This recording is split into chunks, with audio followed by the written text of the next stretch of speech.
Font size থাকে, ঠিক আছে, অনেক কিছু থাকে, সবগুলো হচ্ছে এক একটা প্রপার্টি। তো যাকে আমরা চেঞ্জ করতে চাই সেটাকে আমরা প্রপার্টি হিসেবে কল করতে হবে। কালারটা যদি চেঞ্জ করতে চাই আমরা, তাহলে কালারটা হবে একটা প্রপার্টি। ফন্ট সাইজ যদি চেঞ্জ করতে চাই তাহলে ফন্ট সাইজটা হবে একটা প্রপার্টি। আর ভ্যালু কাকে বলা হয়? ভ্যালু হচ্ছে যে হ্যাঁ হ্যাঁ হ্যাঁ পরিবর্তিত রূপ, পরিবর্তন করে যে রূপটা দেবো সেটা হচ্ছে ভ্যালু। ক্লিয়ার? এত সময় পর্যন্ত আমরা থিওরিক্যাল কিছু বকবক করলাম, এখন আমরা প্র্যাকটিক্যালে চলে যাই। তো চলেন, প্রথম আমরা দেখতেছিলাম যে ইনলাইন সিএসএস। ইনলাইন সিএসএস হচ্ছে ট্যাগের উপরে স্টাইল অ্যাট্রিবিউটের মাধ্যমে যে সিএসএসটা করা হয়। তো স্টাইল যেহেতু অ্যাট্রিবিউটের কথা আসছে, সেহেতু আমাকে বুঝে নিতে হবে যে অ্যাট্রিবিউটটা কোথায় লিখতে হয়, তাই তো? কোথায় লিখতে হয়? ওপেনিং ট্যাগের ট্যাগ নেমের পরে। আচ্ছা, এখানে আমরা লিখি স্টাইল। দেন যেহেতু আমরা ইনলাইন সিএসএস লিখতেছি, আমাদের মূলত সিএসএস এর সিনট্যাক্সটা ছিল এরকম: প্রথমে সিলেক্টর, দেন সেকেন্ড ব্র্যাকেট, তার ভিতরে প্রপার্টি, ক্লোন, ভ্যালু, সেমিকোলন, এমন ছিল, তাই তো? যেহেতু এটাকে আমরা ইনলাইন লিখতেছি, ইনলাইন সিএসএস লেখার ক্ষেত্রে কিছু পরিবর্তন চলে আসে সিনট্যাক্সে। এক নম্বর হচ্ছে, এক্ষেত্রে আমাকে সিলেক্টরটা লিখতে হয় না। বুঝাতে পারছি? সিলেক্টরটা লিখতে হয় না, কারণ যেহেতু আমরা ট্যাগের উপরে লিখতেছি, সেহেতু অটোমেটিক্যালি এখানে সিলেক্টর হিসেবে সে ট্যাগটাকে সে বুঝতে পারে, যে কারণে সিলেক্টর লেখা অনর্থক, প্রয়োজন হয় না। ট্যাগের নিচে কি লেখা কোনো ইয়ে আছে যে ট্যাগের উপরে লিখতেছে, এখানে সিলেক্টর লেখার প্রয়োজন নাই? এর অপোজিট কি হয় কখনো? না, এর অপোজিট হওয়ার কোনো সুযোগ নেই, কারণ অ্যাট্রিবিউটের মাধ্যমে লিখতে হলে ট্যাগের উপরে লিখতে হয়। চলে আসুন, অ্যাট্রিবিউট যেহেতু বললাম, সেহেতু আমাকে অ্যাট্রিবিউটের জায়গায় তো লিখতে হবে, তাই না? আচ্ছা, দুই নম্বর কথা হলো, এখানে সেকেন্ড ব্র্যাকেটটা দেওয়ারও প্রয়োজন নেই আমার। সেকেন্ড ব্র্যাকেটের পরিবর্তে এখানে আমরা ডাবল কোট ব্যবহার করতেছি, এটাই কেমন জানি সেকেন্ড ব্র্যাকেটের স্থলাভিষিক্ত হয়ে গেছে। বাকি রইল আমার প্রপার্টি এবং ভ্যালু। সবাই বুঝতেছেন বিষয়টা? প্রপার্টি এবং ভ্যালু। সো প্রপার্টি হিসেবে আপনি এখন বলে দেন যে কোন প্রপার্টি নিয়ে কাজ করতে চান বা কোন প্রপার্টিকে আপনি চেঞ্জ করতে চান, সেটা এখন আপনার প্রয়োজন অনুযায়ী আপনি প্রপার্টিগুলোকে ধরবেন। যেমন আমি পরিবর্তন করতে চাই কালার প্রপার্টিকে, সো লিখেন কালার, দেন ক্লোন। ক্লোন দেওয়ার পরে ভ্যালুটা বলে দেন, সাপোজ রেড হতে পারে, দেন সেমিকোলন দিয়ে লাইনটা শেষ করতে হবে, একটা কমান্ড শেষ করতে হবে। রিলোড দিই, চলে আসছে, তাই না? যে এটা উপরে লিখছিলাম, এই জন্য এটাও চলে আসছে। এখন একটা প্রপার্টি এবং একটা ভ্যালুর কাজ শেষ, একটা কমান্ডের কাজ আমার শেষ। আমি চাইলে এখানে মাল্টিপল কমান্ড ব্যবহার করতে পারি বা ব্যবহার করা আমাদের লাগবে। সেক্ষেত্রে এখানে বলে দেন ব্যাকগ্রাউন্ড কালার, বলে দেন ইয়েলো, কন্ট্রোল, এখানে স্পেস দিবেন, এখানে স্পেস দিবেন। একটা সেমিকোলনের ভিতরে আমরা সবগুলো লিখব, যতগুলো করতে চাই। সেমিকোলন না, কোটেশনের ভিতরে, হ্যাঁ সবগুলো লিখবো আমরা। হ্যাঁ, একটা কমান্ড যখন শেষ তখন একটা সেমিকোলন দিবেন। সেমিকোলন মানে হচ্ছে আপনি একটা প্রপার্টির কাজ শেষ করলেন, দেন আরেকটা প্রপার্টির কাজ শুরু। কিন্তু একটা প্রপার্টির কাজ যখন শেষ হয়ে যাবে তখন অবশ্যই একটা স্পেস দিবেন, এটা হচ্ছে স্ট্যান্ডার্ড রুলস। স্পেস না দিলেও কাজ করবে, বাট স্পেস না দিলে অনেক ব্রাউজারে এটাকে ভুল হিসেবে কাউন্ট করে। আচ্ছা, আমরা স্পেস না দিয়ে কাজ করি। ফার্স্টে কন্ট্রোল এস দিয়ে সেভ করলাম, দেন রিলোড করে দেখি আসছে না, ব্যাকগ্রাউন্ড কালার চলে আসছে। আমি যদি ভিউ পেজ সোর্সে যাই, না এখানে লাল দেখায়নি, বাট অনেক ব্রাউজারে এটা দেখবেন লাল হয়ে আছে। ওকে, অনেক ব্রাউজারে দেখবেন। এজন্য স্ট্যান্ডার্ড রুলস হলো এখানে একটা স্পেস দিয়ে দেবেন। আর এর মাঝখানে যদি স্পেস দিতে চান কোনো অসুবিধা নেই, যদি না দেন তাও অসুবিধা নেই। বাকি ভ্যালুর আগে সাধারণত মানুষ স্পেস দেয়, এটা দেখতে ভালো লাগে, কোনো অসুবিধা নেই। স্পেস বেশি পড়লে কোনো অসুবিধা নেই। এর অ্যান্সারও অলরেডি আমি দিয়ে দিয়েছি যে একটা স্পেসের কাউন্ট করবে, একটাই কাউন্ট করবে। ক্লিয়ার? খুব কি কঠিন সিএসএস? কঠিন না, সহজ।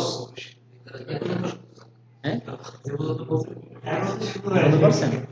শুরু না, সিএসএস টা আসলে অনেক সহজ জিনিস, ভয়ের কোনো কারণ নেই। ওকে,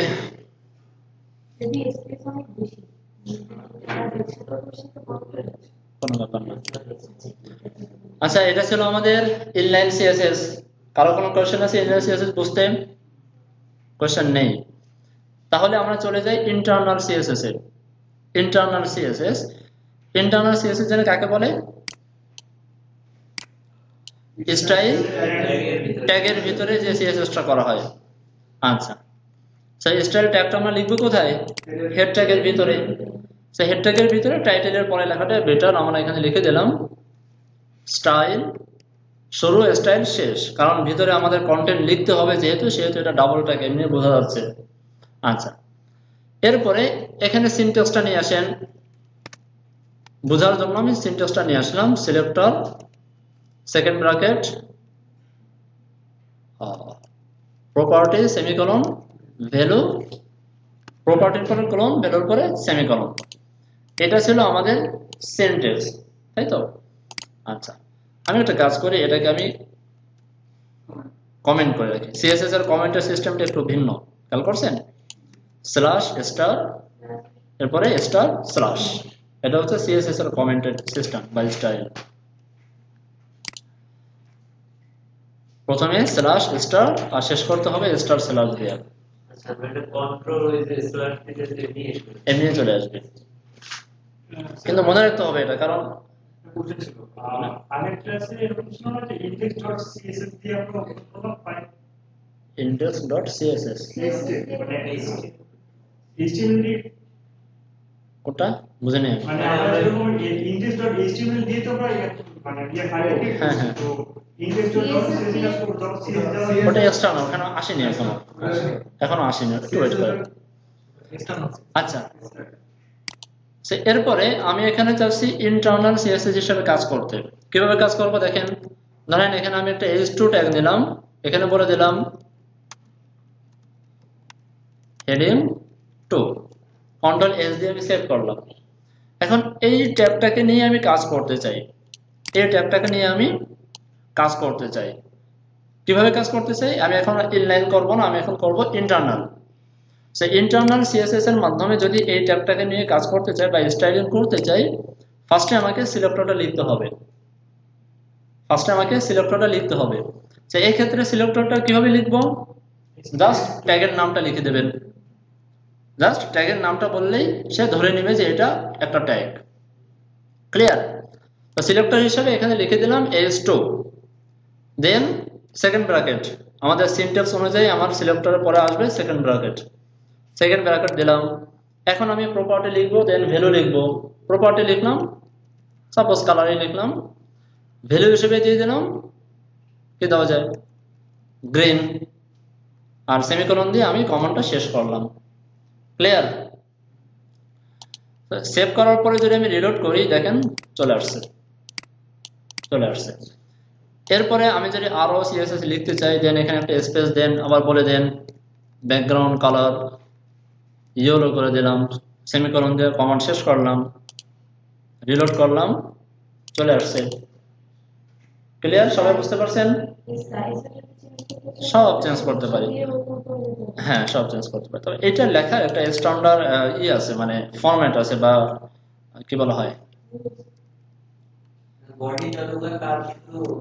আমরা যদি এইভাবে লিখি, এক লাইনে লিখি, তাহলে যখন আমি 8টা 10টা কমান্ড দিব, তখন আমাদের লাইনটা অনেক লম্বা হয়ে যাবে, দেখতে বিশ্রী লাগবে, বা অনেক সময় বুঝতে একটু কষ্ট হয়ে যায়।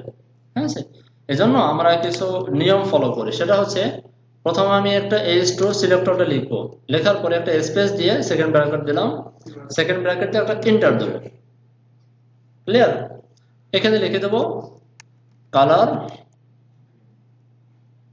গ্রিন, দেন নিচের লাইনে পরের কমান্ড লিখবো background colour yellow.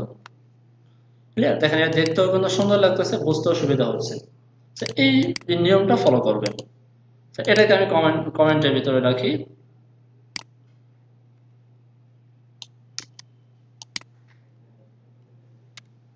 Control S দিয়ে সেভ করলাম, দেখেন আউটপুটটা সেম টু সেম আসবে, কোনো ডিফারেন্স নেই। ওকে, আচ্ছা তাহলে আমরা একটা কাজ করি, আমরা কিছু সিএসএস শিখে আসি। যেহেতু সিএসএস ব্যবহার করার নিয়ম আমরা অলরেডি জেনে ফেলছি, কিছু সিএসএস আমরা শিখে আসি। যেমন আমি যদি চাই যে ফন্টের সাইজটা আমি বড় করব, ফন্টের সাইজটা আমি বড় করতে চাই, সেক্ষেত্রে কি ব্যবহার করব? প্রপার্টি পাই আমরা, যেটার নাম হচ্ছে ফন্ট সাইজ। এখানে করে দিলাম আমি সাপোজ 50 পিক্সেল। এখানে পিক্সেল না লিখলে কাজ করবে না। কেন কাজ করবে না? কারণ সিএসএস মাল্টিপল ইউনিট নিয়ে কাজ করে, এজন্য তাকে বলে দিতে হবে সে কোন ইউনিটে কমান্ডটা অ্যাপ্লাই করবে। ক্লিয়ার? রিলোড করলাম, দেখেন বড় হয়ে গেছে। কালার যদি চেঞ্জ করতে চাই, অলরেডি কালার আমরা চেঞ্জ করে ফেলছি, colour green.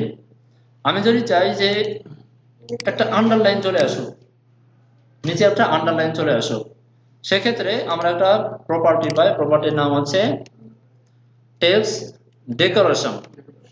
Text decoration value হচ্ছে underline. Clear? Text decoration underline. Okay, চলে আসছে নিচে আন্ডারলাইন চলে আসছে। সেম কাজ, এইচটিএমএল এর কাজ একই রকম। ক্লিয়ার? এখন দেখেন এইচটিএমএল এই কাজগুলো করতে চাইলে আপনি যদি চান যে টেক্সটটা ইটালিক হয়ে যায়, তখন কি করব? ফন্ট স্টাইল নামে একটা প্রপার্টি আছে, ফন্ট স্টাইল করে দেন ইটালিক। বুঝতে পারতেছেন? ইটালিক হয়ে গেছে। আপনি যদি চান লেখাটাকে বোল্ড করতে, অলরেডি হেডিংটা করে এমনি বোল্ড থাকে, আপনি যদি চান বোল্ডটাকে নর্মাল করতে, নর্মালটাকে বোল্ড করতে, সেই ক্ষেত্রে একটা প্রপার্টি পাই, সেই প্রপার্টির নাম হচ্ছে ফন্ট ওয়েট। বোল্ড অলরেডি দেওয়া আছে, যদি নর্মাল করতে চান বলে দেবেন নর্মাল। সেভ করলাম, রিলোড করি, দেখেন নর্মাল হয়ে গেছে। বুঝাইতে পারছি? এইচটিএমএল এর মাধ্যমে আপনি বোল্ড করতে পারবেন, কিন্তু যখন নর্মাল করতে চাইবেন তখন কি করবেন? নর্মালের জন্য তার এইচটিএমএল ট্যাগ পাবেন না, তখন তো আপনাকে বাধ্য সিএসএস এ চলে আসতে হবে। আবার দেখেন এই কাজটা করলাম আমি মাত্র একটা ট্যাগের সাহায্যে, একটা ট্যাগের সাহায্যে।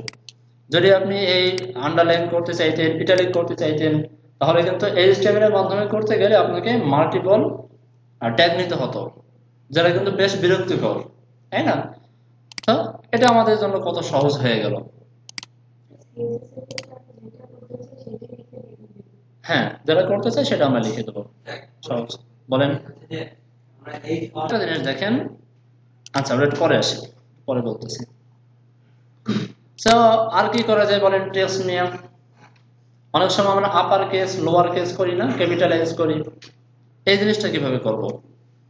এর জন্য একটা প্রপার্টি পাই যার নাম হচ্ছে টেক্সট ট্রান্সফর্ম। টেক্সট ট্রান্সফর্ম যদি আপার কেস দেই, আপার কেস দিলে কি হবে? সবগুলো বড় হাতের হয়ে যাবে। যদি লোয়ার কেস দিই, সবগুলো ছোট হয়ে যাবে। আর ক্যাপিটালাইজ দিলে, ক্যাপিটালাইজ কন্ট্রোল এস দিয়ে সেভ করলাম, দেখেন শুধুমাত্র প্রথম অক্ষরগুলো বড় হয়ে গেছে। এর তিনটা প্রপার্টি লাগে, এটা খুব ব্যবহার হয় আমাদের, খুব প্রয়োজন হয়। এরপরে আর কি করা যায়? মার্জিন ব্রেকেট পরে আসে। এই ছিল মোটামুটি আমাদের টেক্সট ফরম্যাটিং এর বেশ কিছু কাজ। মোটামুটি আমরা বলছি না, হ্যাঁ পুরো লেখাটাকে মাঝখানে, সেটাকে বলা হয় text align centre. Text align centre normally আমরা যখন টিডির মাধ্যমে করতাম শুধু অ্যালাইন সেন্টার করতাম, আর এখানে টেক্সট অ্যালাইন সেন্টার। হ্যাঁ চলে আসছে মাঝখানে। আচ্ছা এখন এখানে একটা প্রশ্ন আপনাদের আসা উচিত ছিল, সেটা হচ্ছে যে এখানে যে দিস ইজ হেডিং 2, হ্যাঁ শুধু হেডিং লেখা, হেডিং 2 আমি লাল করতে চাই। হেডিং 2 কি করা যায় বলেন তো? শুধু হেডিং 2 লাল করতে চাই, ওই টেক্সটটা ইনলাইন সেটা আমি কি করব? আচ্ছা আমি এটাকে কাট করে স্প্যান নামে একটা ট্যাগের ভিতরে ঢুকাই দিই। এখন আমি এই H2 সিলেক্ট না করে স্প্যানটাকে সিলেক্ট করি। হবে না? বুঝতে পারছেন? স্প্যান একটা ট্যাগ, শুধু একটা ট্যাগ। মাঝে মাঝে আমার প্রয়োজন হয় না, এটা হচ্ছে আলু মার্কা ট্যাগ। আলু যেরকম সব তরকারির ভিতরে খাটে, স্প্যানটা হচ্ছে সব জায়গায় খাটে। আমার একটা ট্যাগ প্রয়োজন যেন আমি সিলেক্ট করতে পারি, তখন কি করবো? আমার স্প্যান ট্যাগ নেব। বুঝাতে পারছি? কোনো চেঞ্জ হবে না, বাট আমরা ধরতে পারবো, একটা কন্টেন্টকে ধরতে পারবো। আচ্ছা, এখানে একটা প্রশ্ন আসা উচিত ছিল বাট আসেনি আপনাদের, সেটা হচ্ছে, এটা কেটে দিই, এটাও কেটে দিই। ধরেন এখানে আমি আরো কয়েকটা হেডিং টু নিলাম। আমার ওয়েবসাইটে তো 10টা 15টা হেডিং টু থাকতে পারে, যদিও এতগুলো থাকা ঠিক না। ধরেন আমি রাখলাম 10টা হেডিং রাখলাম, সব কয়টা হেডিং একই স্টাইল পেয়ে যাচ্ছে। এখন আমাদের তো এমন হতে পারে যে সবকটা হেডিং টুতে এক স্টাইল হবে, ঠিক আছে, বাট যে কোনো একটা হেডিং এ একটু অন্যরকম স্টাইল হবে, হতে পারে না?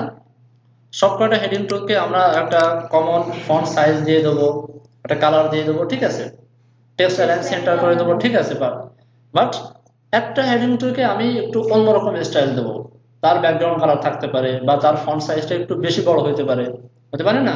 সেক্ষেত্রে আমরা কি করবো? ক্লাস নিতে হবে। এখানে লজিক কি বলে, ফার্স্ট আমরা লজিকটা বোঝার ট্রাই করি। আমরা ইনলাইন সিএসএস ব্যবহার করবোই না, যে কোনো একটা ব্যবহার করবেন। যদি আপনি ইনলাইন সিএসএস নিয়ে কাজ করেন, সব ইনলাইন সিএসএস হবে। যদি ইন্টারনাল নিয়ে কাজ করেন, সব ইন্টারনাল হবে। এক্সটার্নাল নিয়ে কাজ করলে না। স্প্যানের ব্যবহারটা ওটা, আচ্ছা, স্প্যানটা একটু কনফিউশন তৈরি হয়ে যাবে আপনাদের, আপাতত ওটা মাথাতে ঝেড়ে ফেলেন। আচ্ছা, আমি একটু লজিকটা বুঝাই দিই। এটা আপনার কল করছি আমরা সিলেক্টরের মাধ্যমে। সিলেক্টরের ওখানে আমি বলে দিয়েছি কি, H2 ট্যাগের এই স্টাইলটা হবে। যখন আমি H2 বলে দিয়েছি, তখন যত ওয়েবসাইটে যত H2 পেয়েছে সবগুলো H2 এর ভিতরে সে অ্যাপ্লাই করে দিয়েছে। এটাই তো লজিক্যাল। তার মানে এখানে বোঝা যাচ্ছে যে আমাকে সিলেক্টরের ভিতরে কিছুটা চেঞ্জ আনতে হবে, তাই না? সিলেক্টরের ভিতরে আমার কিছু চেঞ্জ আনতে হবে যেন আমি স্পেসিফিক যে কোনো একটাকে সিলেক্ট করতে পারি। ক্লিয়ার? বুঝাইতে পারছি এবার বিষয়টা? তার মানে আমাকে সিলেক্টর নিয়ে একটু পড়াশোনা করতে হবে। তো সিএসএস এর সিলেক্টরটা মূলত 5 প্রকার। ক্লিয়ার? সিএসএস এর সিলেক্টরটা মূলত 5 প্রকার। আমরা যদি গুগলে একটু সার্চ করি CSS selector type,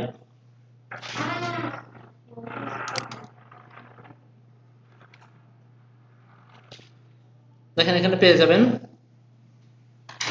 CSS selector হচ্ছে মোট এই 5 প্রকার, 5টা ক্যাটাগরিতে বিভক্ত। 1 নম্বর হচ্ছে সিম্পল সিলেক্টর, 2 নম্বর হচ্ছে এটা একটু গেজি বেজি লেখা, বাসায় গিয়ে সার্চ দিয়ে আপনারা দেখে নিন, ক্লিয়ার, অথবা ভিডিওর ভিতরে আছে এটা দেখে নিন। 1 নম্বর হচ্ছে সিম্পল সিলেক্টর, 2 নম্বর হচ্ছে কম্বিনেটর সিলেক্টর, 3 নম্বরে সুডো ক্লাস সিলেক্টর, 4 নম্বর সুডো এলিমেন্ট সিলেক্টর, 5 নম্বর হচ্ছে অ্যাট্রিবিউট সিলেক্টর।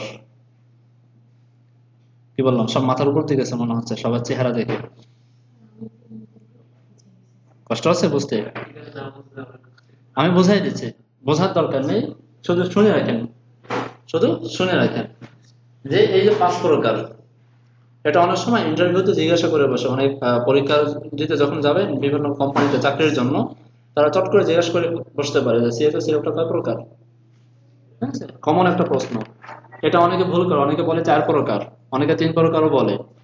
মূলত সিএসএস সিলেক্টর হচ্ছে 5 প্রকার: simple selector, combinator selector, pseudo element selector, class selector আর অ্যাট্রিবিউট সিলেক্টর। এই 5 প্রকার। আপাতত 5 প্রকারের কোন প্রকারের ভিতরে কয়টা আইটেম আছে, কি আছে না আছে, এগুলো আমরা মাথা থেকে ঝেড়ে ফেলি। মোটামুটি তো বুঝতে পারছি 5 প্রকার, তাই না? আমরা সিম্পল সিলেক্টর নিয়ে আপাতত কাজ করব, ঠিক আছে? সিম্পল সিলেক্টরের ভিতরে আমরা 4টা সিলেক্টর পাই। কয়টা সিলেক্টর? 4টা সিলেক্টর পাই। কি কি? নোটপ্যাড। 1 নম্বরে পাই হচ্ছে ওয়াল সিলেক্টর। 1 নম্বরে পাই হচ্ছে ওয়াল সিলেক্টর। 2 নম্বরে পাই হচ্ছে ট্যাগ নেম। 3 নম্বরে ক্লাস নেম, 4 নম্বরে আইডি নেম।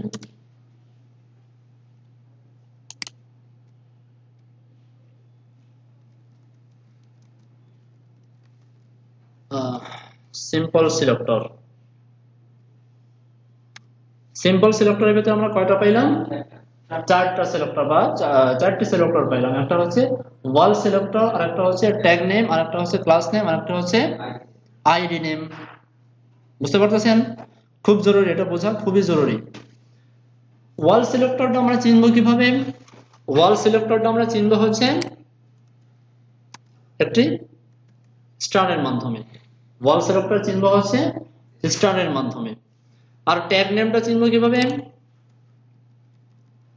ট্যাগ নেম তো চেনার কোনো সবাই চিনবেন ট্যাগ নেম, যেমন এ একটা ট্যাগ নেম, S1 একটা ট্যাগ নেম, S2 একটা ট্যাগ নেম, ইত্যাদি ইত্যাদি।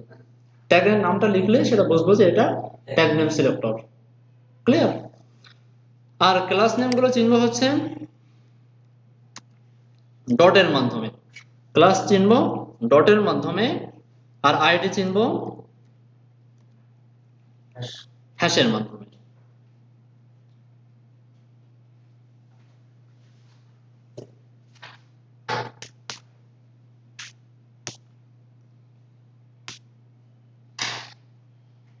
বুঝতে পারছি?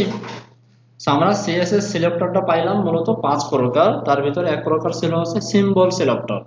তো সিম্পল সিলেক্টরটা আবার 4টি, সিম্পল সিলেক্টরের ভিতরে আছে 4টি। ওকে, একটা হচ্ছে ওয়াল সিলেক্টর, 2 নম্বর হচ্ছে ট্যাগ নেম, 3 নম্বর ক্লাস নেম, 4 নম্বরে আইডি নেম। এখন আমরা একটু প্র্যাকটিক্যালি দেখে আসি এগুলো নিয়ে কিভাবে কাজ করে, প্র্যাকটিক্যালি দেখে আসি। ওকে, তো চলেন আমরা এখান থেকে এই S1টা আপাতত কেটে দিই, বা S1টা থাক, ভিতর থেকে স্টাইলটা আমরা কেটে দিই। কেটে দিলাম 2 3, 3টা S1 রাখলাম, আর এখানে বাকিগুলো S2 রাখলাম। আর এখান থেকে আমরা CSS গুলো আপাতত কেটে দিই, দরকার নেই। কন্ট্রোল S দিয়ে সেভ করলাম, রিলোড করি, চলে আসছে। আমরা যে ট্যাগগুলো লিখছি সেগুলো নরমালি চলে আসছে। আচ্ছা, অনেক সময় আমাদের এমন হইতে পারে যে আমার ওয়েবসাইটে যতগুলো ট্যাগ আছে সবগুলো ট্যাগের উপর আমরা কমন কিছু CSS অ্যাপ্লাই করব। এরকম সিচুয়েশন পড়ে, আমাদের লাগে, প্রয়োজন হয়। ঠিক আছে? যেমন আমরা চাইতে পারি যে সবগুলো ট্যাগের ফন্ট সাইজ একরকম হবে, মার্জিন এরকম হবে, প্যাডিং এরকম হবে, চাইতে পারি না? চাইতে পারি। তো যদি আমরা চাই যে আমাদের ওয়েবসাইটের সবগুলো ট্যাগকে একসঙ্গে সিলেক্ট করতে, তখন আমরা ব্যবহার করব ওয়াল সিলেক্টর।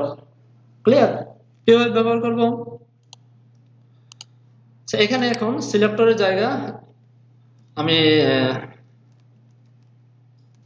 সিনট্যাক্সটা লিখে রাখি, তাহলে আপনাদের বুঝতে সুবিধা হবে।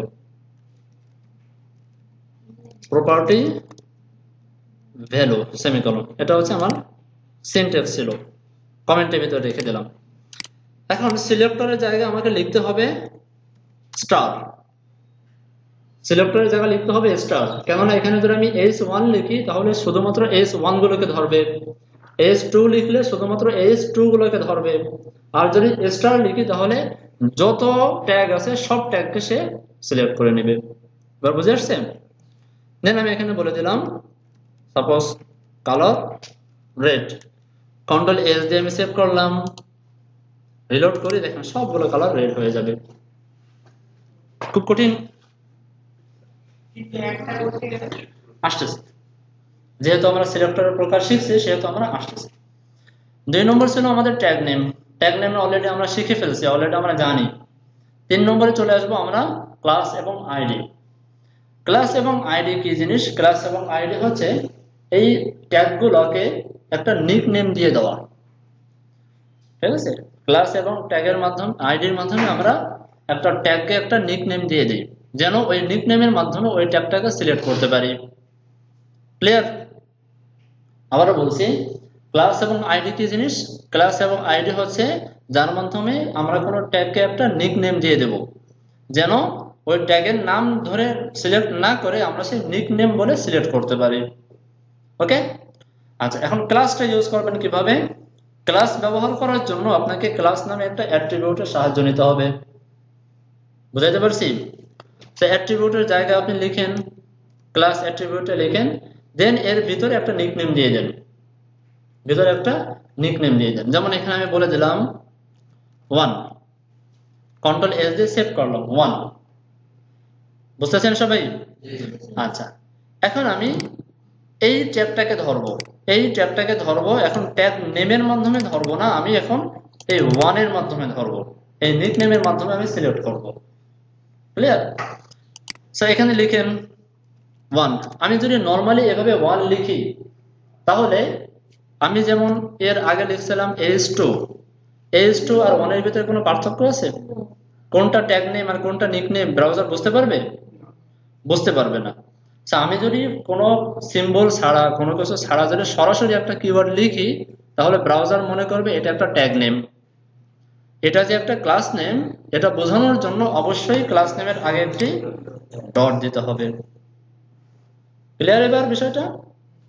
এখন .1 মানে হচ্ছে যখন .1 দিব, ব্রাউজার বুঝে ফেলবে এটা হচ্ছে একটা নিকনেম, যে নিকনেমটা ক্লাস নামের অ্যাট্রিবিউটের ভিতরে দেওয়া আছে। আচ্ছা, এখন আমি এটাকে সিলেক্ট করলাম, সেকেন্ড ব্র্যাকেট দিয়ে আমি তার ভিতরে লিখে দিলাম ব্যাকগ্রাউন্ড কালার, সেই ইয়েলোই দিয়ে দিই, কন্ট্রোল এস দিয়ে সেভ করলাম।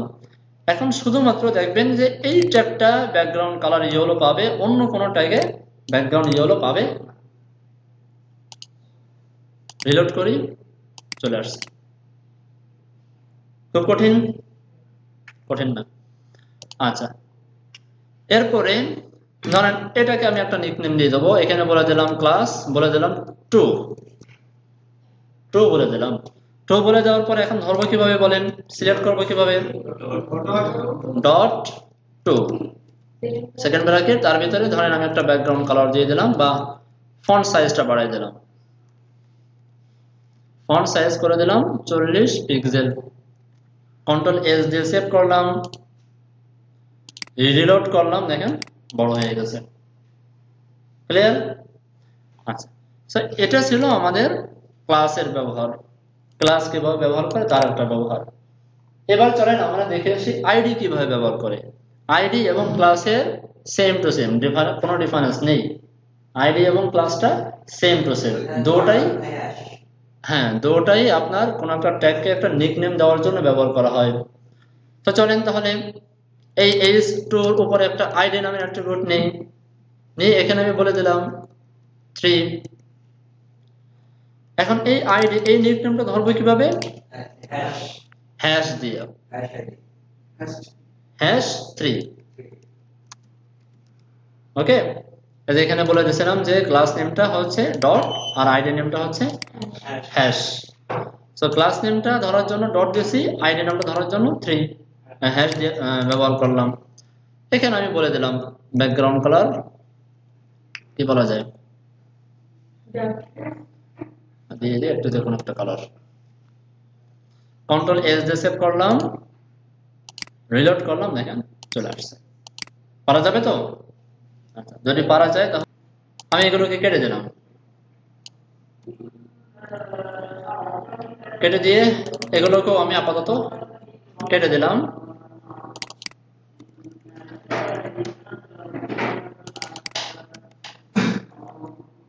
সেভ করি, রিলোড করি, একদম ফাঁকা।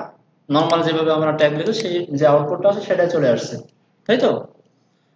এখন যেহেতু আমরা ইন্টারনাল সিএসএস ব্যবহার করব, ফার্স্ট অফ অল আমাকে হেডের ভিতরে স্টাইল নামের একটা ট্যাগ নিতে হবে। বুঝাইতে পারছি? আচ্ছা, এরপরে আমি চাচ্ছি এখানে সিএসএস লিখতে। যেহেতু সিএসএস লিখতে চাচ্ছি, সেহেতু আমাকে সিনট্যাক্সটা মাথায় রাখতে হবে। সিএসএস লেখার সিনট্যাক্স মানে কি? গঠন প্রণালী বা নিয়ম, যে নিয়মে আমরা সিএসএস গুলো লিখবো সেটা কি ছিল? প্রথমে সিলেক্টর লিখতে হবে, দেন সেকেন্ড ব্র্যাকেট, তার ভিতরে প্রপার্টি ক্লোন ভ্যালু সেমিকোলন। এই জিনিসটাকে একটু সুন্দর করে লিখি, আমরা একটু স্পেস দিয়ে একটু সুন্দর করে লিখি। এটাকে নিচে লাইনে আমরা নিয়ে আসি, এটাকে একদম নিচের লাইনে নিয়ে আসি, তাই তো? এটাকে আমি কমেন্ট করে রাখি যেন আমার বুঝতে সুবিধা হয় যে আমি কোথায় কি লিখবো না লিখবো। এখন ধরেন আমি চাচ্ছি আমার ওয়েবসাইটে যতগুলো ট্যাগ আছে সবগুলো ট্যাগকে আমি লাল করে দিতে চাচ্ছি। সবগুলো ট্যাগকে ধরে আমি লাল করে দিব। ক্লিয়ার? সেক্ষেত্রে বুঝতেই পারছি আমাকে ওয়াল সিলেক্টর ব্যবহার করতে হবে। ওয়াল সিলেক্টর। এখন আমি যদি এটাকেই কপি করে আনি, দেখেন খেয়াল করেন, সিলেক্টরের জায়গায় এখন স্টার দিয়ে দেবো। ওই স্টার দিয়ে দেবো। আর প্রপার্টির জায়গা বলে দিব কালার, কারণ আমি কালার প্রপার্টি ব্যবহার করতে চাচ্ছি, কালার গুলোকে চেঞ্জ করতে চাচ্ছি। ভ্যালুর জায়গা বলে দিব রেড। এরপরে কন্ট্রোল এস দিয়ে সেভ করলাম, রিলোড করলাম, সবগুলো চেঞ্জ হয়ে গেছে। এবার বুঝতে পারছেন সবাই? আচ্ছা, এরপরে দেখেন আমি আরেক ধরনের সিলেক্টর ব্যবহার করি, এটা ছিল আমার ওয়াল সিলেক্টর। আমি একইভাবে আমার সিনট্যাক্সটা নিয়ে আসি। ঠিক আছে, আমি চাচ্ছি যতগুলো H2 আছে সবগুলো H2 এর ফন্ট সাইজটা কন্ট্রোল করব, বা আমি ফন্টের স্টাইলটা করে দেবো ইটালিক চাচ্ছি আর কি। সেক্ষেত্রে আমি এখানে ব্যবহার করতে পারি, যেহেতু আমার ওয়েবসাইটে যতগুলো H2 আছে সবগুলো H2 কে ধরতে চাচ্ছি, শুধু H2 গুলোকে ধরতে চাচ্ছি। তো এক্ষেত্রে আমাকে বুঝতেই পারতেছি আমাকে ট্যাগ নেম সিলেক্টর ব্যবহার করতে হবে। সিলেক্টরের যে সেকেন্ড প্রকারটা ছিল ট্যাগ নেম, এটা ব্যবহার করতে হবে। তার মানে সিলেক্টরের জায়গায় এখন আমি ব্যবহার করব H2। আমার ওয়েবসাইটে সবগুলো H2 কে আমরা ধরলাম, বুঝাইতে পারছি? প্রপার্টির জায়গায় ব্যবহার করব ফন্ট স্টাইল, ইটালিক করার জন্য ফন্ট স্টাইল। আর ভ্যালুর জায়গা বলে দিব ইটালিক। বুঝাইতে পারছি? কন্ট্রোল এস দিয়ে সেভ করলাম, রিলোড করলাম, দেখেন এগুলো ইটালিক হয়ে গেছে। কালারটা লাল হয়ে গেছে হচ্ছে ওয়াল সিলেক্টরের মাধ্যমে আমি আগের থেকে কালারটাকে লাল করে রাখছি। আর H2 এর মাধ্যমে আমি শুধুমাত্র H2 গুলোকে ধরলাম, ধরে ফন্টের স্টাইলটা করে দিলাম ইটালিক। সহজ না? সহজ। এরপরে আমি চাচ্ছি যে ধরেন এই একদম শেষের যে ট্যাবটা আছে এই ট্যাবটা আমি একটা ব্যাকগ্রাউন্ড কালার দেব, যে কোনো একটা CSS অ্যাপ্লাই করব। যেহেতু এটাকে আমি আলাদাভাবে ধরতে চাই, এটাকে ভাবে আমি আলাদাভাবে আইডেন্টিফাই করতে চাই, সো এটার জন্য আমাকে একটা নিকনেম ব্যবহার করতে হবে। যদি আমি H2 লিখি, আমার ওয়েবসাইটে সব H2 কে সে ধরে নেবে। এজন্য আমি যদি একটা আলাদাভাবে একটা ট্যাগকে ধরতে চাই, আমাকে হয়তো আইডি অথবা ক্লাস নেমের মাধ্যমে ধরতে হবে। ক্লিয়ার? তো যেহেতু আমি ক্লাস নেম ব্যবহার করতে চাই, আর আমরা জানি ক্লাস নেম ব্যবহার করার জন্য ফার্স্টে আমাকে যেই ট্যাগে আমি একটা নিকনেম দিব ওই ট্যাগে আগে ক্লাস নামে একটা অ্যাট্রিবিউট ব্যবহার করতে হবে। সো লিখেন ক্লাস নামে একটা অ্যাট্রিবিউট ব্যবহার করলাম, লিখে দিলাম সাপোজ টেস্ট। যা খুশি তাই লিখতে পারেন এখানে। এখন এই ট্যাগটাকে আমি আর H2 বলে ধরবো না। যেমন ধরেন কপি করি, পেস্ট করি, সিলেক্টরের জায়গায় এখন যদি আমি H2 বলি তাহলে কিন্তু আবার সে সবগুলো H2 কে সে ধরে নেবে। এখন আমি আর H2 বলে একে ধরবো না, ধরবো কি বলে? এই টেস্ট বলে, কারণ টেস্ট নামে একটা নিকনেম এই ট্যাগকে অলরেডি আমি দিয়ে দিয়েছি। ক্লিয়ার? সো লিখেন টেস্ট। এখন এভাবে যদি খোলামেলা টেস্ট লিখি তাহলে এটা আর এই ট্যাগ নেমের ভিতরে কোনো ডিফারেন্স নেই। ব্রাউজার মনে করবে এটাও মনে হয় একটা ট্যাগ নেম, তখন প্রবলেম হয়ে যাবে, সে ট্যাগ নেম খোঁজার ট্রাই করবে, কিন্তু এটা কোনো ট্যাগ নেম না। এটা যে ক্লাস নেম, এটা বোঝানোর জন্য ক্লাস নেমের আগে অবশ্যই একটা ডট দিতে হবে। বুঝাতে পারছি? এখন প্রপার্টির জায়গায় আমি বলে দিলাম ব্যাকগ্রাউন্ড কালার। ভ্যালুর জায়গায় আমি বলে দিতে পারি যে কোনো একটা কালার আমি বলে দিতে পারি। কন্ট্রোল এস দিয়ে সেভ করলাম, রিলোড করলাম, অন্য কোনোটাই ব্যাকগ্রাউন্ড কালার পাইনি, শুধুমাত্র এটাই পেয়ে গেছে, কারণ এটাকে আমি আলাদাভাবে নামকরণ করছি, সেই নামের মাধ্যমে তাকে একটা CSS অ্যাপ্লাই করছি। খুব কঠিন? কোনো কঠিন না। এই ক্লাস নেমটা যদি বুঝি তাহলে আইডি নেমটাও সেম টু সেম লজিক, কোনো ডিফারেন্স নেই। যেমন এই 3 নম্বরে আমি ব্যবহার করলাম আইডি, এখানেও বলে দিলাম টেস্ট, সেম টু সেম নাম দিলাম, এটাও টেস্ট এটাও টেস্ট। এখন বলেন তো এই টেস্ট আর এই টেস্ট কি এক নাকি ভিন্ন? অবশ্যই ভিন্ন। একটা হচ্ছে ক্লাস আর একটা হচ্ছে আইডি। এটাকে যদি আমি ধরতে যাই, আবার এই সিনট্যাক্সটা নিয়ে আসি কপি করে বোঝার সুবিধার্থে, পেস্ট করলাম, সিলেক্টরের জায়গায় আমি বলে দিলাম টেস্ট। আর এই টেস্টটা যে আইডি নেম, এটা ব্রাউজারকে বোঝানোর জন্য এর আগে অবশ্যই একটা হ্যাশ, মাঝখানে আবার স্পেস দিয়ে না, স্পেস দিলে কিন্তু কাজ করবে না, স্পেস থাকবে না। আচ্ছা, এখন এখানে আমি যা খুশি তাই বলতে পারি। আমি বলে দিলাম font size 40 pixel, control S দিয়ে সেভ করলাম, রিলোড করলাম, বড় হয়ে গেছে। আচ্ছা, এখন এখানে একটা প্রশ্ন আসা উচিত ছিল, সেমিকোলন দেওয়া হয়নি? সেমিকোলন ভালো একটা প্রশ্ন বলেছেন। আচ্ছা, এক একটা করে বলতেছি। 1 নম্বর কথা হচ্ছে সেমিকোলন না দেওয়ার পর আউটপুটটা কেন আসলো। সেমিকোলন না দিয়ে যদি আমি পরের লাইন লিখতাম, যেমন কালার রেড করলাম, এটা সেমিকোলন দিলাম, সেভ দিলাম, দেখেন কি প্রবলেমটা হয়। এখন কিন্তু সিএসএসটা পাইনি, তাই না? তার মানে হচ্ছে যে একদম লাস্টের যে লাইনটা, সেই লাইনে যদি ভুলে সেমিকোলন না দেন কাজ করবে। সেমিকোলন দেওয়ার মানে কি, যে আমার একটা কমান্ড শেষ, সেকেন্ড কমান্ড শুরু, আর একটা কমান্ড শেষ, সেকেন্ড কমান্ড শুরু।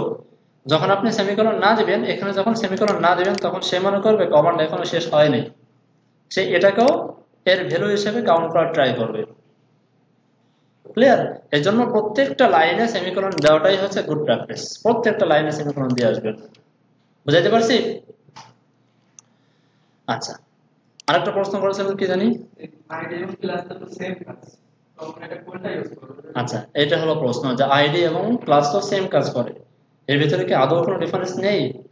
যদি না থাকে তাহলে কেনই বা আমরা দুটো ব্যবহার করবো, এটা হচ্ছে প্রশ্ন। আইডি এবং ক্লাসটা আসলে সেম না, এর ভিতরে কিছু ডিফারেন্স আছে। 1 নম্বর ডিফারেন্স হলো যে আইডির ভিতরে যেমন আমি আইডি নিলাম, ভ্যালু দিলাম হচ্ছে টেস্ট। ক্লিয়ার? এখন অন্য কোথাও যদি আপনি আইডি ব্যবহার করতে চান, যেমন এখানে আমি আইডি ব্যবহার করতে চাই, আইডি, তাহলে এই টেস্ট কথাটা আমি আর ব্যবহার করতে পারবো না। বুঝাইতে পারছি?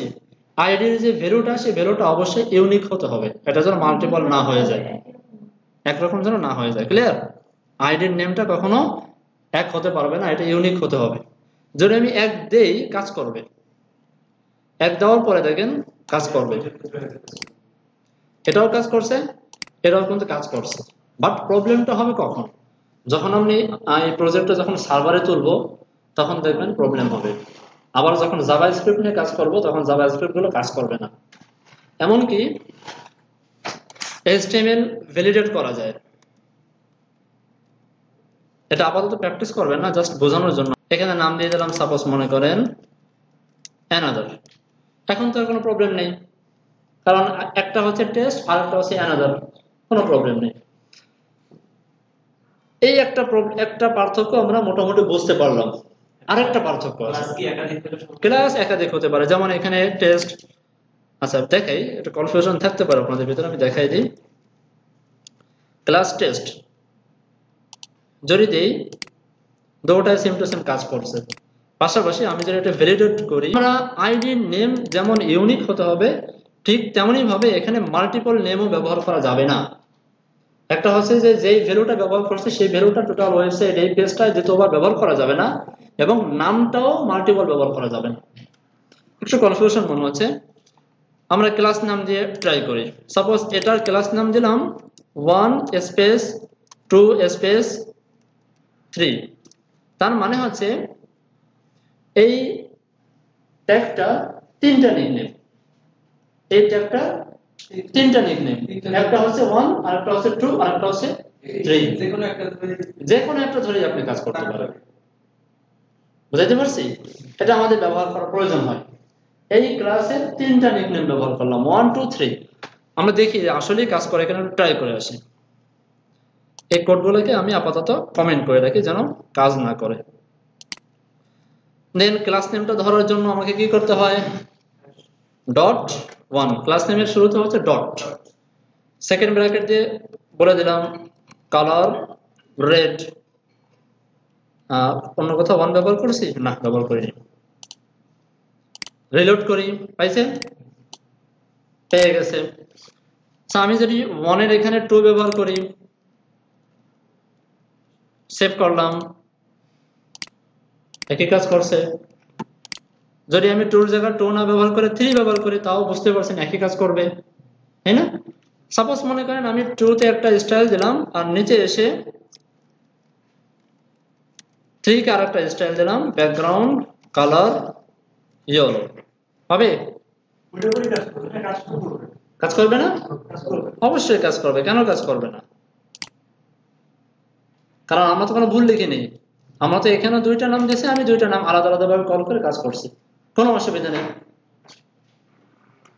কিন্তু চলে আসি, আইডি নামের এখানে মাল্টিপল নাম ব্যবহার করা যাবে না, বুঝাতে পারছি?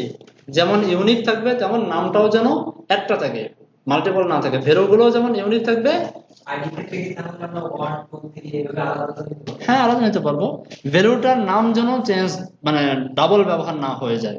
আপনার যা খুশি ভিতরে ভ্যালু দিতে পারেন, সেটা আপনার ইচ্ছা, বাট যেন ডাবল না হয়ে যায়, একই ভ্যালু দুইবার না হয়ে যায়। এর থেকে কোনো ডিজিট ব্যবহার করা যাবে কিনা? আমি এটা আসতেছিলাম, এখনই আসবো। অর্থাৎ নামটা সিঙ্গেল হবে, সিঙ্গেল বলতে যেমন নামটা সিঙ্গেল হবে, আইডি নামটা। হ্যাঁ সিঙ্গেল হবে, নামটা সিঙ্গেল হবে এবং ইউনিক হবে। আচ্ছা, এখন কথা হচ্ছে যে এই যে নামগুলো আমরা নিচ্ছি বা যে নিকনেম গুলো আমরা ব্যবহার করতেছি, এই নিকনেম লেখার কোনো নিয়ম টিয়ম কি আছে কিনা, এটা হচ্ছে প্রশ্ন, তাই না? এই কিছু নিয়ম আছে। এক নম্বর হচ্ছে যেটা আমাদের কমন একটা নিয়ম ছিল, যে কোনো ক্ষেত্রে আমরা ছোট বড় হাতের অক্ষর লিখবো না। এটা ছিল একটা কমন একটা নিয়ম, সব ক্ষেত্রে এটা ফলো করবো, যে কোথাও যেন আমাদের ভিতরের কন্টেন্ট ছাড়া, ভিতরের কন্টেন্ট আমরা যা খুশি তাই লিখতে পারি, ঠিক আছে, ভিতরের কন্টেন্ট। কিন্তু যেগুলো HTML এর কন্টেন্ট, যেমন ট্যাগ নেম হতে পারে, অ্যাট্রিবিউট নেম হতে পারে, ভ্যালু হতে পারে, এগুলো কখনোই আমরা বড় হাতের অক্ষর ব্যবহার করব না। এটা হচ্ছে স্ট্যান্ডার্ড রুলস। আচ্ছা, আর এই নামগুলো নেওয়ার ক্ষেত্রেও কিছু রুলস আছে। রুলস গুলো কি? এর শুরুতে আপনি কোনো ডিজিট ব্যবহার করতে পারবেন না, কোনো নামের ক্ষেত্রেই পারবেন না। কোনো ভ্যালুর শুরুতে, এক কথায় কোনো ভ্যালুর শুরুতে, সেটা আপনার আইডি নেম হতে পারে, সেটা আপনার ক্লাস নেম হতে পারে, ঠিক আছে, যা খুশি তাই হতে পারে, কোনো ভ্যালুর শুরুতে আপনি ডিজিট ব্যবহার করতে পারবেন না, 1 2 3 4 ব্যবহার করতে পারবেন না। শুরুতে, নট শেষে, শুরুতে। ক্লিয়ার? শেষে আপনি মনে চাই ব্যবহার করতে পারবেন, কোনো অসুবিধা নেই। তো কি বললাম? কোনো ভ্যালুর শুরুতে কোনো ডিজিট ব্যবহার করা যাবে না। 2 নম্বর হচ্ছে কোনো স্পেশাল ক্যারেক্টার ব্যবহার করা যাবে না, যেমন ডট ব্যবহার করলেন, হ্যাশ ব্যবহার করলেন, @ ব্যবহার করলেন, বা দেখা যাচ্ছে যে ডলার সাইন ব্যবহার করলেন, এই ধরনের কোনো সাইন সিম্বল ব্যবহার করা যাবে না। সেক্ষেত্রে কি আমি A1 A2 হ্যাঁ দিতে পারি, শেষে করতে পারি, শেষে করতে পারবো? লাস্টে বা মাঝে, যেখানে খুশি আমরা যা খুশি ব্যবহার করতে পারি। আমি কোনো স্পেশাল ক্যারেক্টার ব্যবহার করতে পারি, কোনো ডিজিটও ব্যবহার করতে পারি, অসুবিধা নাই, বাট প্রথমে যেন না হয়ে যায়। ক্লিয়ার? প্রথমে যেন না হয়ে যায়, এটা খেয়াল রাখবো। আচ্ছা, এরপরে কথা হলো, এই নামগুলোর মাঝে কখনো স্পেস দেওয়া যাবে না। কারণ স্পেস দিলে কি হবে বলেন তো? তখন দুইটা নেম হয়ে যাবে, তাই না? দুইটা নেম হয়ে যাবে। এখন প্রশ্ন হলো যে অনেক ক্ষেত্রে তো আমাদের দেখা যাচ্ছে যে দুইটা ওয়ার্ড মিলে আমাকে একটা ওয়ার্ড বানাইতে হয়। হ্যাঁ, যেমন মনে করেন পোর্টফোলিও আইটেম, পোর্টফোলিও আইটেম দুইটা কিওয়ার্ড দিয়ে আমি একটা ক্লাস নেম বানাইতে চাই। সেক্ষেত্রে কি করব? মাঝখানে একটা হাইফেন দেবেন বা আন্ডারস্কোর দিবেন, মিলাই দিবেন দুটা নামকে। ক্লিয়ার? বুঝাইতে পারছি সবাইকে? যেমন এখানে আপনি বললেন পোর্টফোলিও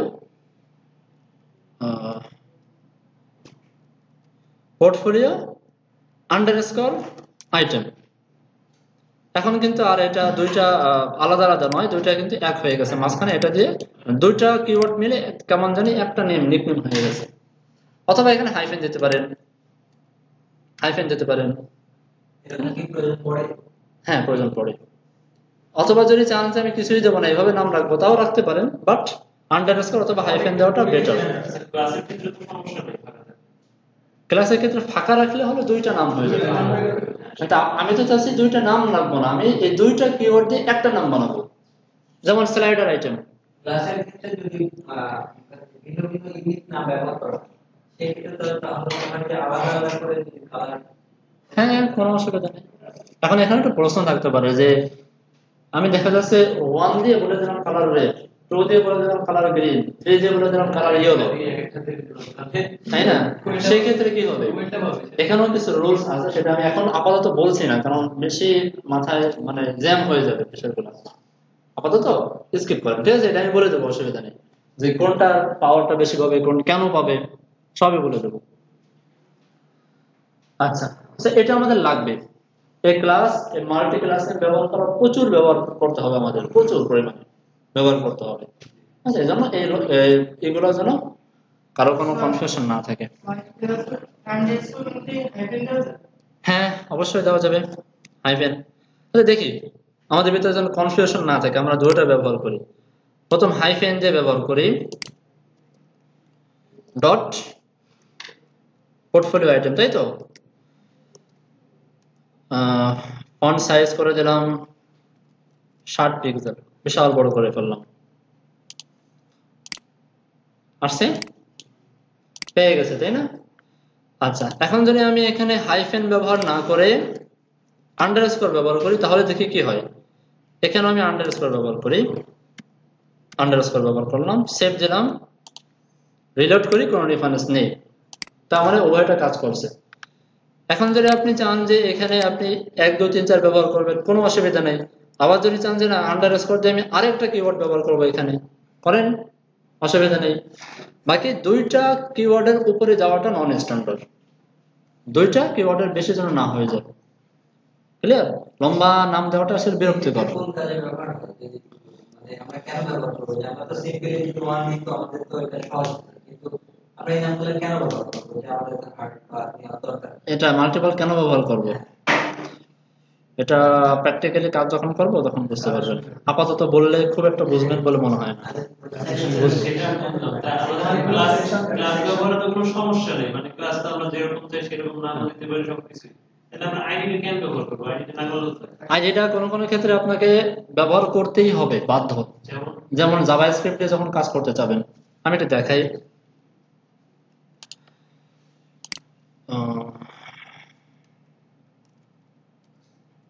ক্লাউড ডিজিটালে চলে যাই, না ওখানে নেই, সিম ফরেস্টে যাই। আচ্ছা, ওটা যে সিএসএস সিলেক্টর ফার্স্ট প্রোগ্রাম, তাহলে বাকিগুলো করা লাগবে না, শুধু সিম্পল করব। আপাতত বললে তো কিছুই বুঝবেন না। আপাতত সবই করবো, সবই করবো। সিলেক্টরের কাজ তো শুধু ইন্টারনাল সিএসএস ক্ষেত্রে, সিলেক্টরের কাজ সব জায়গায়, ইন্টারনাল সব জায়গায়। হ্যাঁ স্যার, এখানে এক্সটার্নাল আমি আস্তে আস্তে শেখাবো সব, ঠিক আছে? সবই শেখাবো, ভয়ের কোনো কারণ নেই। এখানে আমাকে একটা ফাইল নিতে হবে, টেক্সট ডকুমেন্ট নিতে হবে। টেক্সট ডকুমেন্ট নেই, টেক্সট ডকুমেন্ট নিয়ে এই টেক্সট ডকুমেন্টটা নিব হচ্ছে আমি সিএসএস করার জন্য, এক্সটার্নাল সিএসএস করার জন্য। ক্লিয়ার? এখানে একটা নাম দিবেন। ফার্স্ট অফ অল আপনি যে কোনো একটা নাম দিতে পারেন। নরমালি নাম দিয়ে থাকে স্টাইল, নামটা বেশি মানুষে ব্যবহার করে থাকে। হ্যাঁ, স্টাইল নাম দিতে পারে, অনেকে দেখা যাচ্ছে থিম নাম দেয়, অনেকে দেখা যাচ্ছে তার যে থিমের যে নামটা সেই নাম অনুযায়ী নাম দেয়। তো সবচেয়ে বেশি ব্যবহার করা হয় স্টাইল, আর একটা ব্যবহার করা হয় বেশি, সেটা হচ্ছে main.css। তো আমি পার্সোনালি স্টাইলটা বেশি ব্যবহার করি।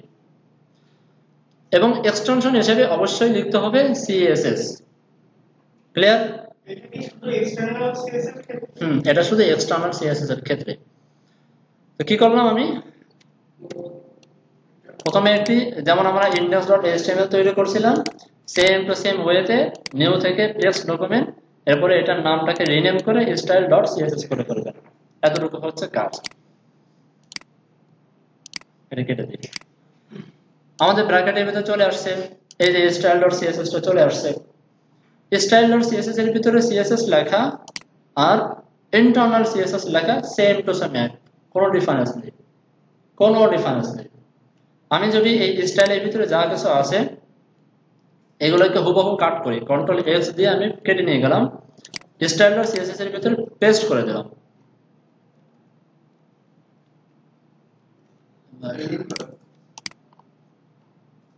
ওকে, পেস্ট করে দিলাম, তাহলেও কিন্তু কাজ করবে, কোনো অসুবিধা হওয়ার কথা না, কাজ করবে। এই ক্ষেত্রে HTML এর হেড বডি এগুলো লেখা লাগবে না? অবশ্যই লাগবে, এটা তো সিএসএস না, এগুলো তো আপনার HTML। HTML আর CSS সম্পূর্ণ আলাদা লজিক। HTML হচ্ছে আমার মূল কন্টেন্ট গুলো থাকবে, HTML এর কন্টেন্ট গুলো, মার্কআপ যে কন্টেন্ট গুলো থাকবে সেগুলো থাকবে। আর CSS এর ভিতরে থাকবে শুধুমাত্র আমার স্টাইল করার জন্য যে কোডগুলো লিখতে হবে সেগুলো। ঠিক আছে? এই দুটো কি একসাথে মানে কম্বিনেশন, একটা কম্বিনেশন থাকবে? অবশ্যই থাকবে। দেখেন আমি বোঝাচ্ছি, আমি একটু ধৈর্য ধরেন, আমি বোঝাচ্ছি। আমি এই ফাইলের ভিতরে HTML লিখবো, আর এটার ভিতরে আমি CSS লিখবো। তো CSS টা কাজ করবে কি কাজ? এই ফাইলের ভিতরে যে HTML এর ট্যাগ গুলো থাকবে, সেই ট্যাগ গুলোকে স্টাইল করবে এই ফাইলের ভিতরে কোডগুলো, তাই তো? তাহলে এই index.html এবং style.css এর ভিতরে একটা সম্পর্ক তৈরি করে দিতে হবে না? একটা লিংক আপ তৈরি করে দিতে হবে, যেন সে বুঝতে পারে যে আমি স্টাইল গুলো কোন ফাইল থেকে নিব। এই লিংক আপটা তৈরি করে দিতে হবে আপনার HTML ফাইলের ভিতরে। এবার বুঝাইতে পারছি? কি বলতে হবে? এখানে যেখানে আমি ইন্টারনাল CSS লিখতাম, সেখানে লিংক নামে একটা ট্যাগ নিতে হবে। লিংক নামে একটা ট্যাগ নিতে হবে। ওকে, নেওয়ার পরে এই লিংক ট্যাগের ভিতরে আমাকে এই ফাইলটাকে লিংক আপ করা দিতে হবে। কিভাবে করাবো?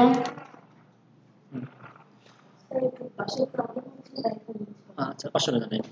এখানে অ্যাঙ্কর ট্যাগের মতো একটা href অ্যাট্রিবিউট নিতে হবে।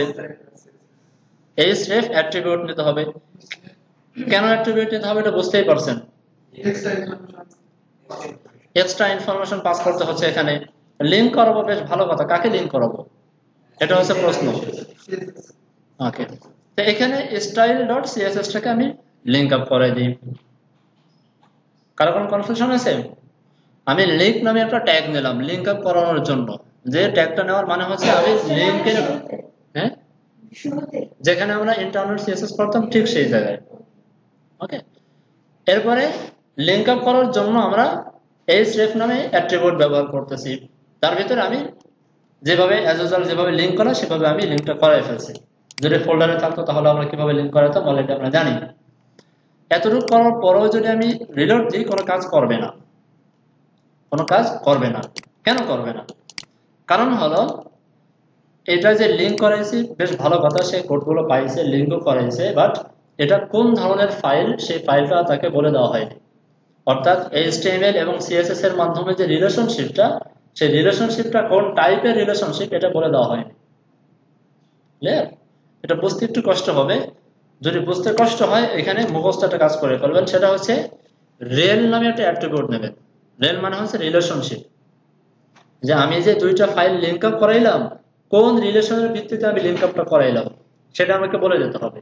আর এখানে ভ্যালু হিসেবে বলে দিবেন স্টাইল শিট। ওকে, এটা মাস্ট বি ব্যবহার করতে হবে, অন্যথায় CSS কাজ করবে না। একটা রিলেশন অ্যাট্রিবিউট আর একটা হলো href অ্যাট্রিবিউট।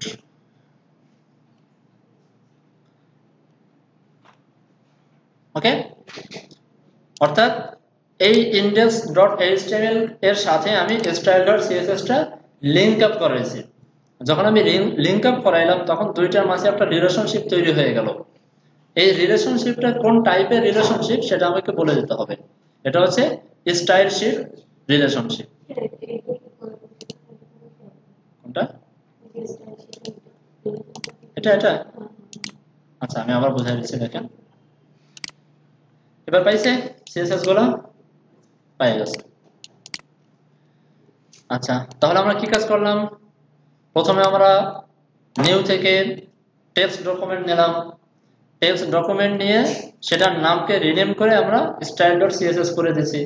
কারণ আমরা চাচ্ছি এখন যত CSS থাকবে সব CSS আমার আলাদা একটা ফাইলের ভিতরে থাকবে। মানে হচ্ছে যে HTML এর কাজ হচ্ছে শুধু লেখা। আমি যে কন্টেন্টগুলো লিখবো, যা কিছু আমি প্রদর্শন করব HTML এর ভিতরে, আর ওই লেখাগুলোকে আমি যতটা সুন্দরভাবে কালার করতে পারি তার সাথে সাথে সেটা কাজ করব CSS। হ্যাঁ, এক্স্যাক্টলি, এই জিনিসটাই বুঝতে হবে। আমার মার্কআপ করার কাজটা আমার ব্রাউজারে কি কি দেখাইতে চাই এগুলো ব্রাউজারে নিয়ে আসবো HTML এর মাধ্যমে, আর সেটাকে যত ধরনের স্টাইলিং হতে পারে সবকিছু করবো আমরা CSS এর ভিতরে। তার মানে ওইটা হচ্ছে বাস আর ওটা হচ্ছে রকেট ক্লিক করা। একটা কন্টেন্ট লেখার পরে সেই কন্টেন্টটাকে আমি কপি করে CSS এ নিতে পারবো। HTML এর কন্টেন্ট CSS এ নেওয়ার তো কোনো যৌক্তিকতা নেই। তাহলে আমি কি করব? এখানে ধরেন আমার একটা p ট্যাগ প্রয়োজন, আমি একটা p ট্যাগ নিলাম, এখানে কিছু কন্টেন্ট নিয়ে নিলাম, সামথিং কিছু কন্টেন্ট নিয়ে আসলাম। দেন আমার লাগবে হচ্ছে একটা h4 ট্যাগ, এখানে লিখে দিলাম 4। ধরেন আমার এই সেকশনের ভিতরে আমি উপরে একটা সেকশন নিয়ে কাজ করতেছি, সেকশনে আমার দুইটা ট্যাগ লাগবে। যেমন অ্যাজ ইউজুয়াল আমাদের লাগে কি, একটা লোগো লাগে, ডান পাশে একটা মেনু লাগে, তার ডান পাশে একটা সার্চ বার লাগে, এরকমই তো কিছু লাগে। আমি আপাতত মনে করলাম দুইটা ট্যাগ আমার লাগবে আমার একটা সেকশনের HTML এর সিনট্যাক্স আনাটা শেষ, বা HTML এর কি বলা হয়, HTML এর যে ট্যাগগুলো আমার প্রয়োজন সেগুলো আমার HTML আনা হয়ে গেছে। এখন দেখতে হবে আমার আউটপুটটা কেমন আসছে। আউটপুট এরকম আসছে, ক্লিয়ার? HTML এর মার্কআপ যখন শেষ হয়ে যাবে আমাকে একটা ডিফল্ট একটা আউটপুট দেখাবে, অবশ্যই দেখাবে ডিফল্ট একটা আউটপুট, সেখানে কিছু রেডিমেড কিছু CSS সেখানে পেয়ে যাবে।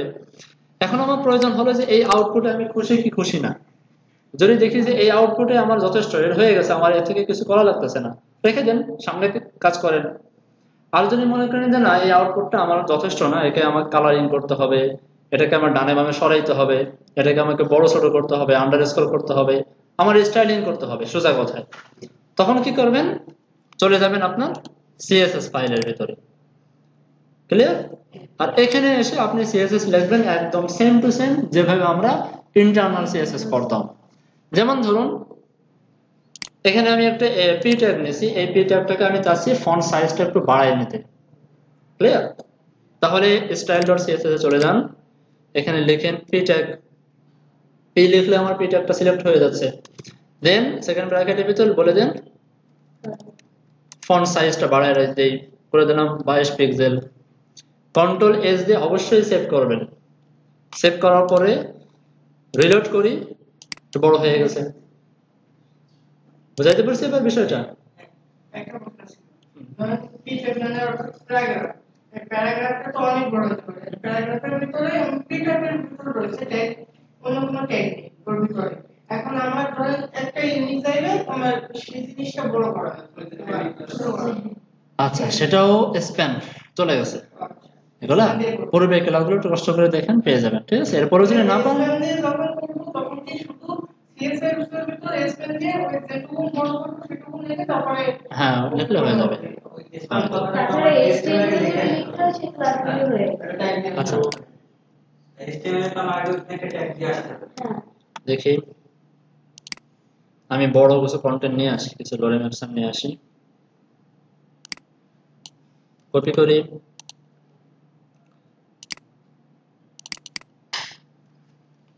এরকম বড় একটা লেখা যার ভিতরে কিছু অংশকে আপনি কিছু চেঞ্জ করতে চাচ্ছেন, তাই তো? ধরেন আমি এখান থেকে প্রথম থেকে এই দুইটা অক্ষরকে আমি ফন্ট সাইজটা বা কালারটাকে ডিফারেন্স করতে চাচ্ছি, এমনই তো কিছু।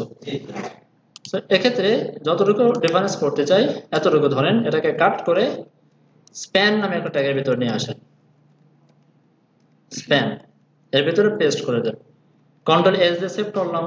এখন যদি এই স্প্যানটাকে আমি ধরি তাহলে এই টেক্সটটাকে ধরা হয়ে যাচ্ছে, তাই না? তো style.css এর ভিতরে লিখেন স্প্যান, এখানে ধরেন আপনি কালার করে দিলেন রেড। স্প্যানটা কার ভিতরে আছে না আছে সেটা আমার বলার দরকার নেই, সে নিজেই খুঁজে নেবে কার ভিতরে কোথায় আছে না আছে। একাধিকবার স্প্যান ব্যবহার তখন আপনাকে স্প্যানের ভিতরে আবার ক্লাস বা আইডি ব্যবহার করতে হবে, স্প্যানের সাথে ক্লাস অথবা আইডি। ওকে, লজিক একই জিনিস। আপনার হাতে আপনার কি বলা হয় আলু দিয়ে দেওয়া হলো, এখন সেটাকে আপনি গোশের ভিতরে ব্যবহার করবেন নাকি ভর্তা দিয়ে খাবেন সেটা আপনার ইচ্ছা। অল্প কিছু কাজ, অল্প কিছু জিনিস, সেই জিনিসগুলোকে ঘোরায় পেঁচায় আপনার মতো মানে মনের মাধুরী নেশায় স্টাইল করে ফেলতে হবে। আমি আপনি যদি ভাইটা বলেন একাধিকবার কি করবেন, তাহলে যদি ক্লাস ব্যবহার করি ওই নিয়মে যায় আমি সব একসঙ্গে ছেড়ে দেব। যদি আইডি ব্যবহার করি তাহলে তোমরা আমার ভিডিও না না, আইডি আর ক্লাসের লজিকটা একই, সেম টু সেম একই। আইডি এবং ক্লাসের মধ্যে পার্থক্য শুধুমাত্র একটা ইউনিক আর একটা মাল্টিপল। নরমালি আমরা আইডি আমাদের খুব কম ব্যবহার করার প্রয়োজন হয়। আমি যদি ক্লাসে একটা জায়গায় অন দিই, মানে আমি স্টপ দেওয়ার পরে একই একটা জিনিস করে গিয়েছি, এটা লাল হয়ে গেছে, আমি চাচ্ছি যে ওর ভিতরে আবার করব, তাহলে সেক্ষেত্রে আমার প্রথমে স্টপ দিতে হবে, তারপরে আমি ক্লাস নিয়ে আমি আরো একটা করলাম। এরপরে যদি আমি আরো একটা দ্বিতীয়বার করতে চাই সেক্ষেত্রে আবার স্টপ দিতে হবে, আবার ক্লাস। আচ্ছা আমি দেখাচ্ছি, দেখেন ধরেন আমি চাচ্ছি কালার লাল করতে, স্প্যানের মাধ্যমে আমি কালারগুলোকে লাল করে দেবো, তাই তো চাচ্ছি। এখানে একটা ক্লাস নেম, ক্লাস নাম দিয়ে দেন সাপোজ রেড, নাম দিয়ে দিলাম। সিএসএস এর মাধ্যমে আমি স্প্যানটা না বলে আমি বলে দিলাম ডট রেড, লাল হবে তো, লাল হয়ে গেছে। এরপরে ধরেন আমি চাচ্ছি যে ভিতরে আরেকটা জায়গায় একই কাজ করতে চাই, এটাকে আমি স্প্যানটাকে ভিতরে নিয়ে আসি, পেস্ট করে দিলাম। এখানেও সেম টু সেম ক্লাসের নামটা বলে দিলাম, বুঝতে পারছেন?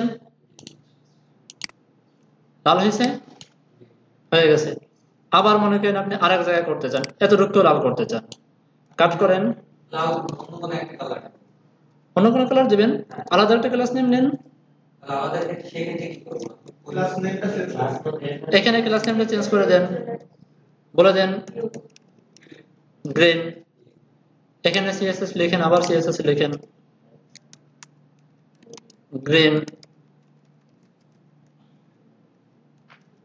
আমি এটাই বলতে চাচ্ছিলাম যে আমাদের হলে বারবার মানে আলাদা করে একটা আমার আবার বারবার লিখতে হবে। আমি এটা বলতে চাচ্ছিলাম একটা জিনিস, যখন আমি সিএসএস এ যাবো বা চেঞ্জ করবো তখন কি আমার ওই সিরিয়াল মাপ করতে হবে, উল্টো পাল্টা হলে কোনো সমস্যা নেই? এগুলা কিছু নিয়ম আছে, সেগুলো আমি এখনো বলিনি আপনাদেরকে, কারণ সিএসএসটা আমার কেবল শুরু করছি। আমি বলে দেবো, অসুবিধা নেই, আছে অবশ্যই নিয়ম আছে। আচ্ছা, তাহলে এক্সটার্নাল সিএসএসটা এতটুকুই, সেম টু সেম কাজ, কোনো ডিফারেন্স নেই, ঠিক আছে? একদম সেম টু সেম, যেমন ইন্টারনাল কাজ করছি ঠিক তেমনি ভাবে এক্সটার্নাল কাজ করব। ম্যাক্সিমাম কি ক্লাস নিয়ে কাজ, এভাবে কি ক্লাস নিয়ে কাজ করে ম্যাক্সিমাম আমাদের ক্লাস নিয়ে কাজ করতে হবে। আইডিয়া আইডি আপাতত মনে করেন যদি আইডিটা ভুলে যেতে চান ভুলে যেতে পারেন, অসুবিধা নেই, যখন স্মরণ করার সময় আসবে স্মরণ করে দেবো। বাকি মাথায় রাখবেন যে আইডি নামে একটা জিনিস আছে, অস্তিত্ব আছে। ক্লিয়ার?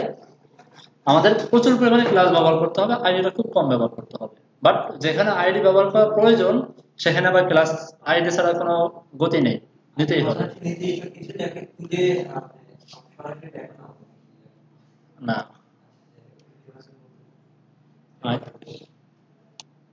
style.css ফাইলটা আমি এখানে স্টাইল শীট হিসেবে লিংক আপ করায় রাখছি, যে আমার যাবতীয় স্টাইলের কাজ হবে এই ফাইলের ভিতরে।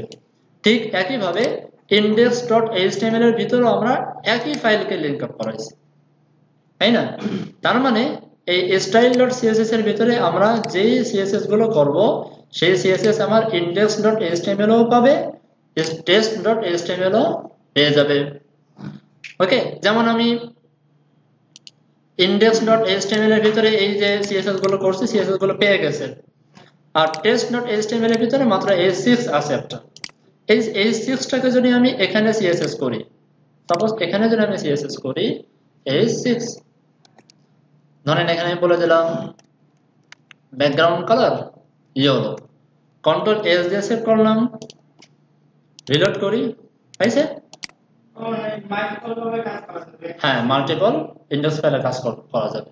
এটা হচ্ছে অনেক বড় একটা ফ্যাসিলিটি, যে ফ্যাসিলিটিটা আপনি ইনলাইন সিএসএস ও পাবেন না, ইন্টারনাল সিএসএস ও পাবেন না। ক্লিয়ার?